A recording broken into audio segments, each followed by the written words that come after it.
Continuamos con nuestro estudio de toda la Biblia. Ahora nos toca ver el libro llamado Hechos de los Apóstoles. Este libro está catalogado como histórico por su contenido. El libro de los Hechos de los Apóstoles es el quinto libro del Brit Hadashah y fue escrito por Lucas. También se le conoce como el segundo tratado de Lucas, ya que el evangelio que Lucas escribió fue su primer tratado sobre la vida de Yeshua y el mensaje del reino de los cielos en la tierra. Lucas fue un discípulo de Yeshua que creyó en años posteriores y se dedicó a reunir datos sobre lo que pasó después de la resurrección de Yeshua, y también viajó con algunos de los apóstoles para relatar los acontecimientos que iban ocurriendo. Esto porque cuando Yeshua cumple la obra del Padre para redimir a Israel, inicia un proceso histórico para Israel y para todas las naciones. El mensaje del reino iba a ser rechazado todavía por algunos, pero a la vez iba a ser llevado también a todas las familias de la tierra, tal cual aprendimos en la promesa hecha a Abraham. En tu descendiente bendeciré a todas las familias de la tierra. Génesis 22:18. El libro de los Hechos de los Apóstoles tiene 28 capítulos. Y más que Hechos de los Apóstoles, son profecías cumplidas del Eterno que Él hizo por medio de su Ruach HaKodesh, que es su presencia que Él envió.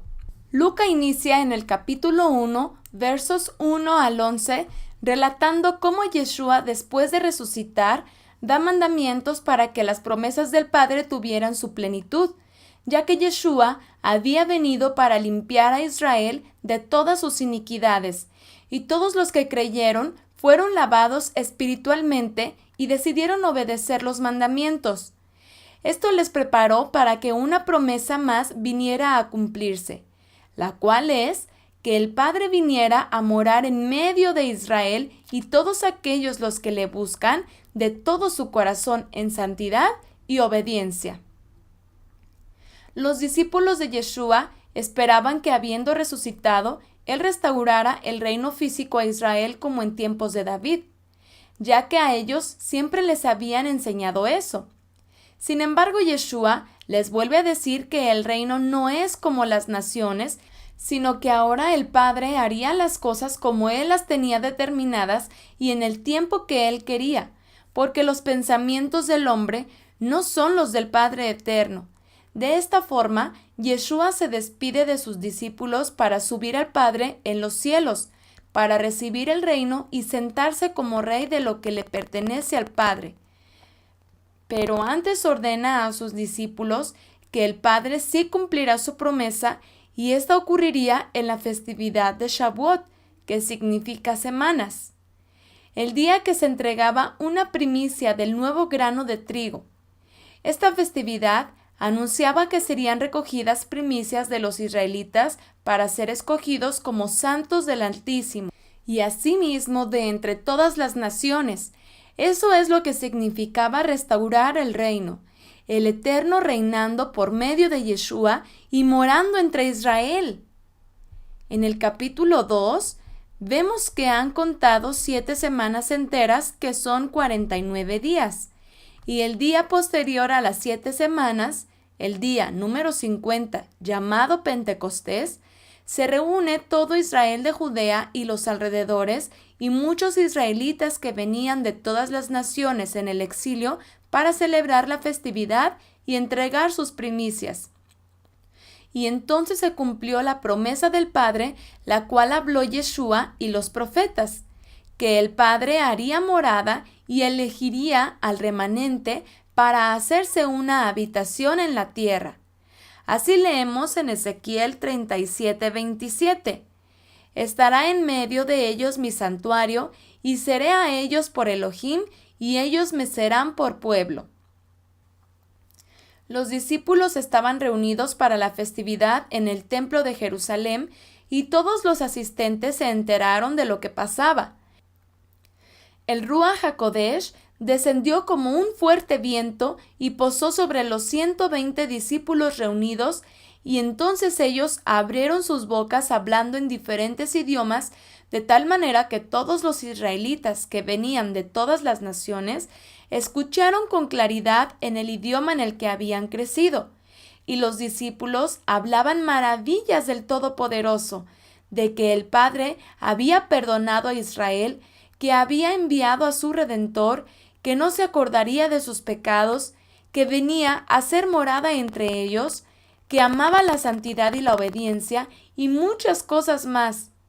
Enseguida de esto, en el capítulo 2, versos 14 al 42, Kefa, quien es Pedro, habló a todo Israel reunido en Jerusalén, describiendo que la profecía se estaba cumpliendo, que el Padre enviaría su aliento santo y que Israel recibiría dones, que haría señales y prodigios, y quien buscara al Padre eterno encontraría salvación.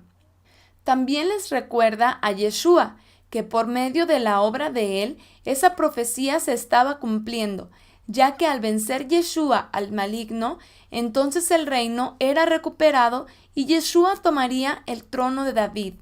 Esto en el verso 30. Pedro cita al rey David en el verso 34, cuando entiende David que el Mesías se sentaría en el trono y el Mesías mismo ataría a sus enemigos debajo de sus pies, es decir, sería Yeshua puesto como autoridad de todos, ya que el Padre le había conferido ese honor. Al final del capítulo 2, Pedro relata cómo muchos creyeron, 3,000 en total, y se acercaron a los apóstoles para aprender de ellos lo que Yeshua enseñó. Todos buscaban unidad y creían las palabras de Yeshua. Así llegaban a ser uno. Todos se unieron como una gran familia para comenzar una vida nueva creyendo en Yeshua y esperando en él. La historia profética nos relata que Israel por fin era restaurado. En los próximos 17 años, miles de judíos o israelitas creyeron en Yeshua. Y entonces Israel dejó de ser el Israel en desobediencia y pasó a ser el nuevo Israel en Yeshua. Un Israel renovado en obediencia y temor, no solo los que vivían en Judea, Samaria y Galilea, sino de todos los israelitas que vivían en la diáspora, en el exilio, fuera de Israel. Los apóstoles siguieron llevando el mensaje para que las ovejas que aún seguían perdidas, fuera de Israel, regresaran a la obediencia del Padre por medio de Yeshua. Ahora todos estaban entendiendo la profecía. Todos los israelitas estaban perdidos y dispersos, alejados del Todopoderoso. Yeshua vino a buscarlos para hacer un Israel nuevo y unido, y para que dejaran la desobediencia y volvieran a la obediencia del Padre Eterno. Así, los israelitas de todas las tribus se unieron como una gran familia por medio de Yeshua. A partir del capítulo 3 en adelante, vemos cómo los apóstoles siguen enseñando a Yeshua. Hacen señales como milagros, sanan enfermos, aunque también son perseguidos por los religiosos y sufren castigos, cárcel, insultos y muchos males. Pero eso los hace más unidos y nada los detiene para seguir enseñando a Yeshua como Mesías. En el capítulo 7 encontramos a un discípulo de Yeshua llamado Esteban. Él era un creyente muy firme y estaba decidido a denunciar a la religión y a los religiosos que se habían desentendido de los mandamientos del Eterno y seguían los mandamientos de los hombres. Los religiosos planearon su muerte y trajeron testigos falsos para hablar contra él. Y como los religiosos se rehusaban a creer en Yeshua, preferían seguir en sus dogmas religiosos.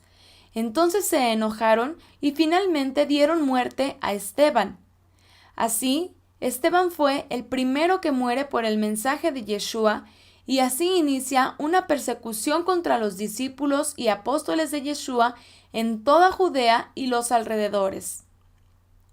Al final del capítulo 7 y principio del 8 del libro de los Hechos, aparece un hombre llamado Shaul, un judío religioso que había sido enseñado para obedecer fielmente a los líderes, y que fue asignado para perseguir a los apóstoles hasta llevarlos a la muerte.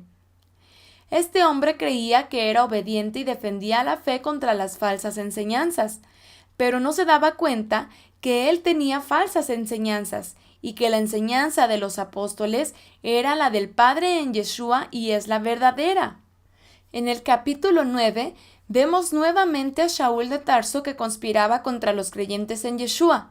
Sin embargo, en un viaje para encarcelar a los creyentes en Yeshua, Yeshua mismo se le aparece desde los cielos y le dice que su celo estaba equivocado, que pensando que servía al Todopoderoso estaba en contra de su obra. Así Shaul entiende que es a Yeshua a quien debía predicar, y Yeshua mismo le llama y por medio de discípulos en Damasco es llamado para ir a predicar a Yeshua. Así, Saulo de Tarso cambia de perseguir a los creyentes a ser un mensajero de Yeshua y a donde quiera que iba, a cada ciudad y sinagoga, él enseñaba de cómo estaba equivocado y que ahora predicaba a Yeshua como Mesías de Israel. En el capítulo 10 vemos un personaje romano, se llama Cornelio. Este hombre, aunque no era israelita, era un hombre piadoso. Ayudaba a los necesitados y ayudaba a los israelitas. Él, aunque no era judío o israelita, conocía del Todopoderoso y buscaba conocer de él. Cornelio y su familia eran nombrados como gentiles piadosos, pero no eran parte del pueblo de Israel. Sin embargo, su forma de vida era del agrado del Padre Eterno. El Padre Eterno había profetizado que por medio de Yeshua la salvación a las familias de la tierra también sería una realidad. Así, el Padre iniciaría este proceso de redención a los gentiles. Un ángel del Eterno se le aparece a Cornelio y le dice que tiene que ver a Pedro. El ángel le dice que su fidelidad es del agrado del Eterno. Entonces Cornelio prepara todo para que reciban a Pedro, para que escuchen de las buenas nuevas. Mientras tanto, Shimón Kefa, que es Pedro, recibe una visión. Él ve cómo desciende un gran manto con todo tipo de animales impuros, que la Torá no permite comer, pero a Pedro se le ordena en la visión comer de ellos. Pedro sabía que no podía comer de ellos por el mandamiento. Él dice que nunca ha comido cosa inmunda, y nunca la comió. Pedro despertó y no sabía qué significaba la señal. Sin embargo, pronto le fue revelado que se tendría que dirigir con Cornelio, aunque los judíos tenían prohibido convivir con los gentiles. Pedro va y finalmente sabe que la visión de los animales impuros se refería a que el Padre ya no veía a los gentiles como impuros, ya que por sus buenas obras de piedad y santidad podrían ser Israel y acercarse a Yeshua para ser salvos. Así es como Pedro entiende que se trataba de Cornelio y toda su gente que escucharon el mensaje de Yeshua, y también el Padre Eterno les envió su presencia divina a ellos, así como a Israel. Shaul de Tarso, quien es Pablo, a partir de aquí es enviado por los apóstoles de Yeshua hacia las comunidades israelitas que están fuera de Judea y Galilea. Junto con Bernabé, emprenden viajes para llevar ahora el mensaje de Yeshua. De esta forma, el mensaje también comienza a ser escuchado entre los gentiles de diferentes nacionalidades, así como lo fue en Cornelio y su familia. Y después de este viaje, dieron noticias a todo Israel que no solo se trataba de Israel, sino que el Padre Eterno estaba mostrando que las promesas hechas a Abraham se estaban cumpliendo en las naciones. Todo esto produjo un gran alboroto entre todos los judíos o israelitas, ya que pensaban los israelitas que el Mesías, el reino y la salvación solo era para Israel, porque después de más de 15 años, todo ocurría para los israelitas. Y en el capítulo 15 del libro de los Hechos hay una reunión de todos los apóstoles en Jerusalén para que anuncien lo que el Padre estaba haciendo. Y es ahí en donde Jacob, el apóstol que encabezaba a la congregación en Jerusalén, entiende que el Eterno seguía cumpliendo sus promesas, que en Shavuot envió su presencia para que Israel fuera un templo santo para él, y que además el Padre estaba abriendo una puerta a gente de las naciones para que vinieran a ser también templo del Todopoderoso, y que ya no se necesitaba de liderazgo y las leyes civiles y religiosas para pertenecer al Eterno, sino que por medio de creer en el mensaje de Yeshua y convertirse al Todopoderoso, los gentiles dejaban de ser gentiles y pasaban a ser también ciudadanos de Israel en Yeshua. Jacob cita al profeta Amós para decir que aquello que quiso hacer David cuando tuvo el deseo de traer el arca del pacto para que la presencia divina estuviera cerca, pero que por el pecado de Israel no se había podido, Yeshua lo había hecho. Yeshua había levantado un verdadero santuario de los israelitas que creyeron y también de los gentiles que se convertían al dejar sus vidas paganas. Así vemos cómo las personas de las naciones vienen a ser parte de la congregación de Israel. Cuando nosotros creemos en Yeshua agradando al Padre como lo hizo Cornelio, también el Padre nos permite acercarnos a Él y venimos a ser miembros de la familia de Israel en Yeshua. A partir del capítulo 16 en adelante del libro de los Hechos, Shaul de Tarso, Bernabé y Apolos predicaban fuera de Israel a todas las naciones en donde había israelitas a fin de que se llevara el mensaje a todas las ovejas perdidas. Y a la vez también comenzaban la predicación a otras ovejas que nunca fueron de Israel, esto es, a los gentiles de todas las naciones, para que también vinieran a la redención y a la herencia de la santidad y la Torá. La figura de Shaul toma importancia porque hace 3 viajes a muchas ciudades llevando el mensaje de Yeshua y muchos gentiles creen. Así, él siembra la palabra y se convierten al Eterno por medio de Yeshua tanto judíos como gentiles, pasando a ser Israel de Elohim. Shaul de Tarso también sufre persecuciones por causa de la palabra y gana fama entre los religiosos de ser un rebelde, aunque más bien obedeció a Yeshua e ignoró a la religión. Por ello, en su viaje de regreso a Jerusalén, lo arrestan y tiene que estar preso y llevado ante los gobernadores, en donde también predica a Yeshua y el reino. Shaul de Tarso sabe que al principio causó daño a los creyentes y ahora no deja las oportunidades para hablar de Yeshua. Así, intentan impedirlo y llega hasta Roma para un juicio ante el emperador de Roma. Él no deja de predicar y ver que la edad del Mesías, que son estos 2000 años, había comenzado, que había también pueblo judío que rechazaría a Yeshua, pero que las naciones estarían dispuestas a creer. De aquí que Shaul se ocupa en seguir alentando, instruyendo, exhortando y anunciando a Yeshua como el Mesías de Israel. Y esto también lo hace por medio de las cartas o epístolas que él envía a muchas congregaciones. Estas están incluidas en nuestras Biblias y se llaman las cartas de Shaul, las cuales estudiaremos en nuestra próxima clase. Así, el libro de los Hechos nos enseña la historia y la profecía cumplida, que Israel había sido perdonado y purificado, que se convertiría en una morada del Todopoderoso, que todos los perdidos de Israel se unirían en un solo cuerpo para creer en Yeshua y en su enseñanza, y que al final también gente de todas las naciones se les permitiría la entrada para ser santos como lo manda el Padre Eterno. Estos hechos siguen ocurriendo hasta hoy. La obra de Yeshua que continuaron los discípulos y apóstoles también a nosotros nos beneficia, porque pasamos a ser ese Israel de hace 2000 años por medio de Yeshua. ¿Qué te ha parecido el libro de los Hechos de los Apóstoles? Veamos lo aprendido.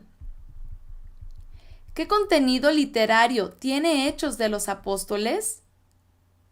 ¿Quién escribió Hechos de los Apóstoles? ¿Quién era Luca? ¿Cuántos capítulos tiene Hechos de los Apóstoles? ¿Qué es lo que nos muestra el libro que es más que los hechos de los apóstoles?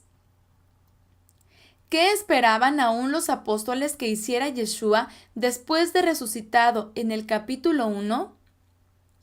¿Qué es en realidad lo que el Padre iba a hacer? ¿Qué dice el capítulo 2 que se iba a celebrar? ¿Qué pasó ese día de Shavuot? ¿Qué apóstol explica lo que proféticamente estaba pasando? ¿Cuántos iban creyendo en las profecías cumplidas? ¿Cómo se llamó el primer discípulo que murió por hablar la verdad del Eterno y de Yeshua? ¿Qué judío religioso de la ciudad de Tarso perseguía a los creyentes para encarcelarlos? ¿Qué pasó con Shaul de Tarso cuando iba a encarcelar a creyentes en Damasco? ¿Quién era Cornelio? Explica la visión de Pedro y el significado que tiene. ¿A dónde fue enviado Shaul de Tarso a anunciar la buena nueva de Yeshua? ¿Qué pasó en el año 50 del primer siglo, según Hechos 15? ¿Por qué Shaul se entrega a la obra de anunciar a Yeshua? ¿Qué pasó con Shaul de Tarso al final de su vida? Excelentes respuestas y bien estudiado. Ahora, a escribir lo más importante del libro de los Hechos de los Apóstoles. Sigue aprendiendo y nos vemos la próxima clase. Hazak, Hazak, a esforzarte y hasta la próxima.